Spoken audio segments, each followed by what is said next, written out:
কোশ্চেন্সের অ্যান্সার্সগুলো কেমনভাবে পাবে তোমরা, একদম কম্পিউটারাইজ পিডিএফ, একদম পুরো পয়েন্ট টু পয়েন্ট করা। 3 নম্বর চ্যাপ্টার থেকে তুমি মোটামুটি 10 মার্কসের 4টে কোশ্চেন্স করবে, অ্যান্ড হচ্ছে কি 5 মার্কসের টোটাল 4টে কোশ্চেন্স করবে।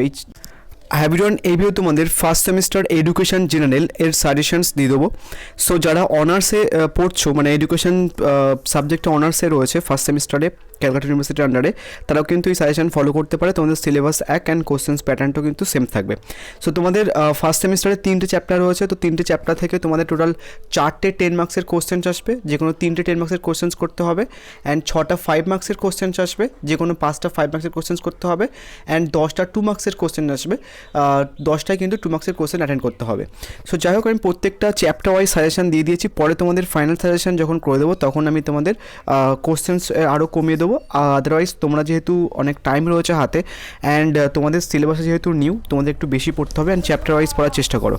সো দেখো, প্রথম চ্যাপ্টার থেকে আমি কী কী তোমাদের কোশ্চেন্স রেখেছি 10 মার্কসের। প্রথম হচ্ছে কি আধুনিক ধারণা অনুযায়ী শিক্ষা বলতে কী বোঝো, শিক্ষার পরিধি সম্পর্কে আলোচনা করো।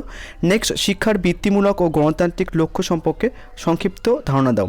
নেক্সট, শিক্ষার ব্যক্তিতান্ত্রিক ও সমাজতান্ত্রিক লক্ষ্যগুলি সম্পর্কে আলোচনা করো, এর মধ্যে কোনটি বেশি গ্রহণযোগ্য।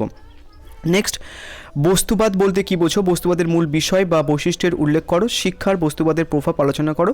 নেক্সট, শিক্ষার লক্ষ্য সম্পর্কে ডেল এর কমিশনের অভিমত সম্পর্কে সহকারে আলোচনা করো। নেক্সট, বৌদ্ধ দর্শনের বৈশিষ্ট্য বা মূল নীতির লেখো এবং আধুনিক শিক্ষার পাঠ্যক্রমে বৌদ্ধ দর্শনের প্রভাব লেখো।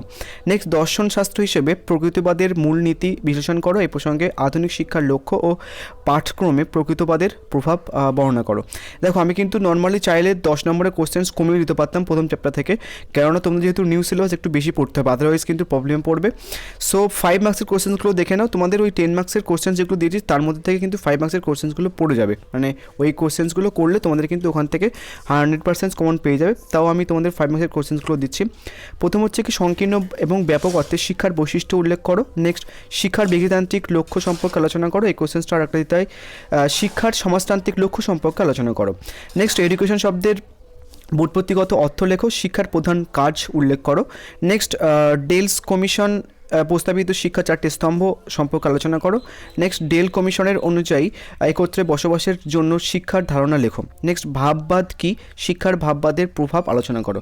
অ্যান্ড একটা কথা বলে দিই, তোমরা হয়তো কোশ্চেন্স কমন পাবে, আমার থেকে হোক বা যে কোনো ইউটিউবারের থেকে হোক, কোশ্চেন্স কিন্তু 100% তোমরা কমন পাবে। অ্যান্ড তার থেকে বড় কথা, তোমাদের কিন্তু মার্কস গেইন করতে হবে, মানে কোশ্চেন্স কমনের থেকে বড় কথা তোমাদের কিন্তু মার্কস গেইন করতে হবে, মানে একটা ভালো মার্কস পেতে হবে।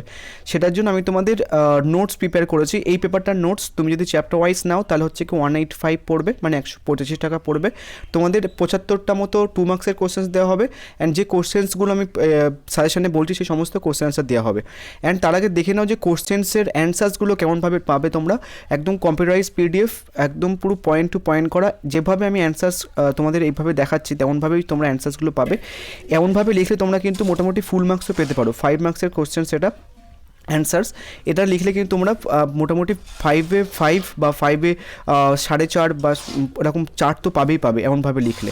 সো তোমরা যারা নোটস নেবে, নিচে হোয়াটসঅ্যাপ নাম্বার আছে, সেখানে টেক্সট করতে পারো, পরে কিন্তু প্রাইস বাড়তে পারে। অ্যান্ড সেক পেপারের নোটস অ্যাভেলেবেল আছে, অ্যান্ড সমস্ত আর্টসের পেপারের নোটস অ্যাভেলেবেল রয়েছে। তোমরা কিন্তু সমস্ত আর্টসের পেপারের নোটস পেয়ে যেতে পারো। Bangla, English, history, political science, education, রাষ্ট্রবিজ্ঞান, সমস্ত পেপারের নোটস কিন্তু অ্যাভেলেবেল রয়েছে। সো এবার দ্বিতীয় চ্যাপ্টার থেকে কী কী কোশ্চেন্স দিয়ে সেগুলো একটু দেখে নিন। দ্বিতীয় চ্যাপ্টার তোমাদের রয়েছে শিক্ষার উপাদান। প্রথম হচ্ছে কি তোমাদের দ্বিতীয় চ্যাপ্টারে একদম কম কোশ্চেন্স দিয়ে রেখেছি আমি 10 মার্কসের জন্য।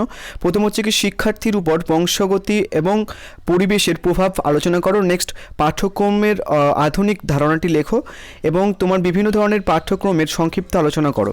নেক্সট, প্রথাবর্জিত বা অনিয়ন্ত্রিত শিক্ষার বৈশিষ্ট্যগুলি কী কী, এই শিক্ষার সুবিধা ও অসুবিধাগুলো আলোচনা করো। সো দ্বিতীয় চ্যাপ্টার থেকে এই 3টে 10 মার্কসের কোশ্চেন করলে কিন্তু হয়ে যাবে। নেক্সট, 5 মার্কসের কোশ্চেন্স আমি 3টে রেখেছি দ্বিতীয় চ্যাপ্টার থেকে। শিক্ষার উপাদানগুলি ব্যাখ্যা করো। একজন শিক্ষকের ব্যক্তিগত গুণাবলী আলোচনা করো। এই কোশ্চেনটা ওই আদর্শ শিক্ষকের, যেটা আমি অ্যান্সার্স দেখালাম, সেই কোশ্চেনটা কিন্তু ঘুরে আসতে পারে, মানে এই কোশ্চেনটা ওরকমভাবে ঘুরে আসতে পারে। আদর্শ শিক্ষকের মানে কী কী গুণাবলী থাকে আর কি। নেক্সট, একজন সুশিক্ষকের ব্যক্তিগত বা পেশাগত গুণাবলী আলোচনা করো। ওকে, নেক্সট হচ্ছে কি তোমাদের একজন আদর্শ শিক্ষকের দায়িত্ব বর্ণনা করো। নেক্সট পাঠ্যক্রমের কার্যাবলী প্রকারভেদগুলি আলোচনা করো। সহপাঠক্রমিক কার্যাবলীর শিক্ষাগত গুরুত্ব লেখো। নেক্সট প্রথাগত শিক্ষার বৈশিষ্ট্য উল্লেখ করো এবং দূরশিক্ষার উপযোগিতাগুলি বিবৃত করো।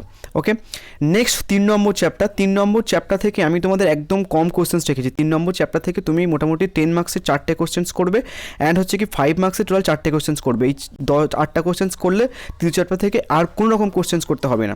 সো প্রথমে কোশ্চেন্স কী রেখেছি, শিক্ষকেন্দ্রিক শিক্ষা বলতে কী বোঝো, শিশুকেন্দ্রিক শিক্ষা বলতে কী বোঝো, এই শিক্ষার প্রধান বৈশিষ্ট্যগুলি আলোচনা করো।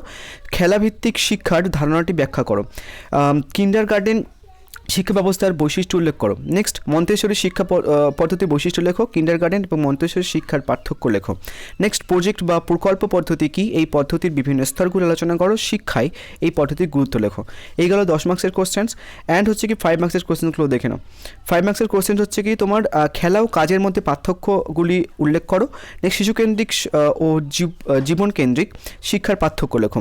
নেক্সট প্রকল্পের বৈশিষ্ট্যগুলি আলোচনা করো। প্রকল্প পদ্ধতির বিভিন্ন স্তরগুলি বর্ণনা করো।